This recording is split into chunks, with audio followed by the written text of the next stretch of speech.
Alam niyo ba kung ano ang cognition? Kuya, ano ang cognition? Cognition?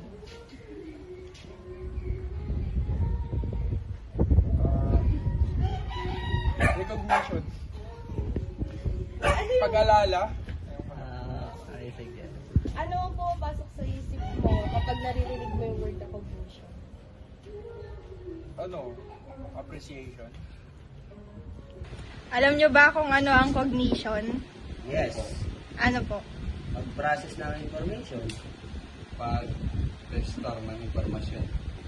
Ano naman ang naiisip nyo kapag naririnig nyo yung salitang cognition?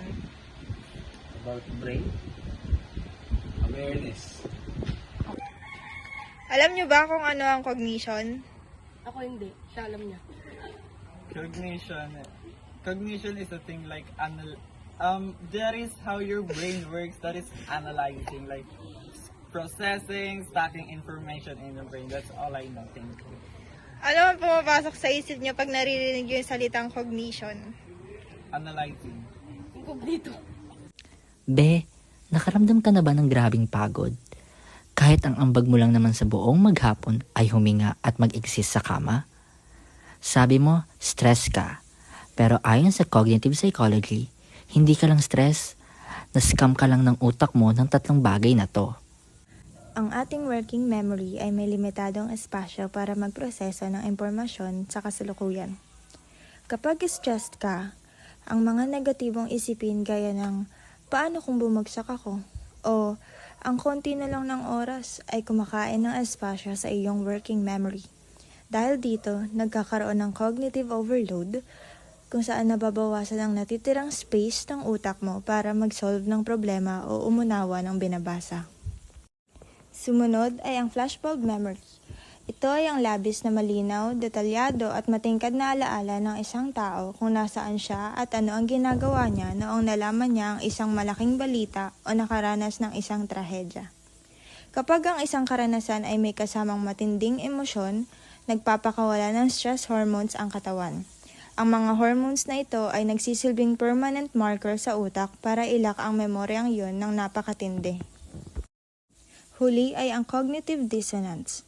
Ito ang psikolohikal na abala o tunggalian sa loob ng utak kapag ang isang tao ay may dalawang magkasalungat na paniniwala o kapag ang kilos niya ay labag sa kanyang prinsipyo.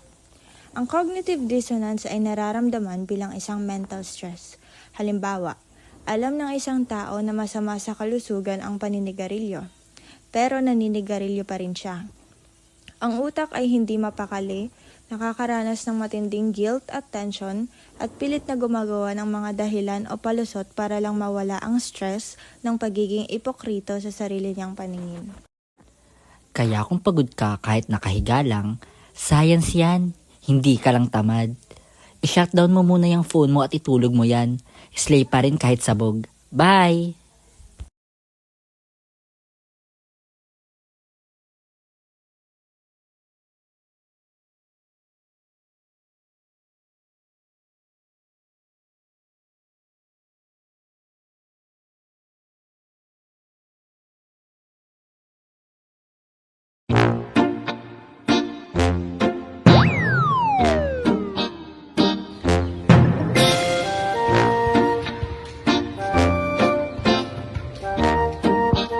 Ano na, Katrina? Kumusta na yung research natin?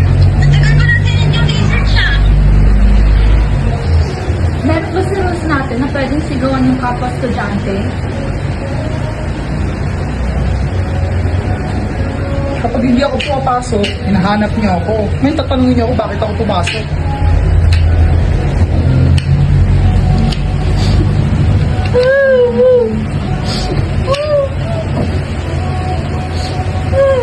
Lahat busy, nagtatalo. Pero wala nagtatalo kung okay pala.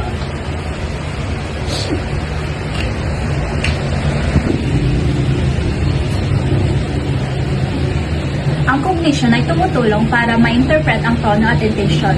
Kapag mataas ang emosyon, perception natin minsan ang nagkakamali.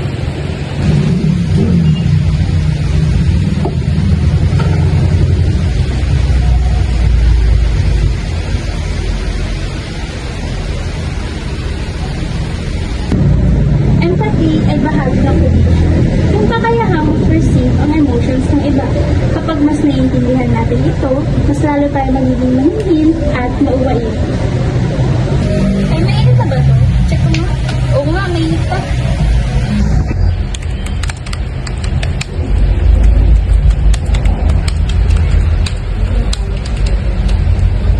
Sa pressure, nag-activate ang fight or flight response. Cognition ang tumutulong para makapag-focus, makapag-prioritize at makapag-desisyon ng kalmado.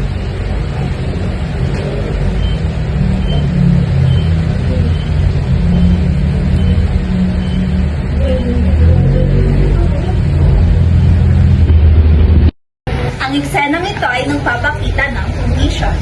Cognition ay susi sa pag-unawa sa sarili at sa iba. Cognition is just psychology. It's everyday life in action. Unawain ang cognition para sa isip, para sa mind.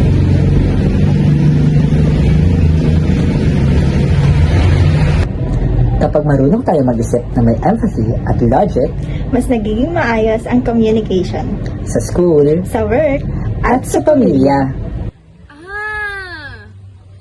Diretso sa bawat bang puso ko'y palaban. Kung nakinig ka lang sana di ka nag-aabang. Diretso sa bawat bang puso ko'y palaban.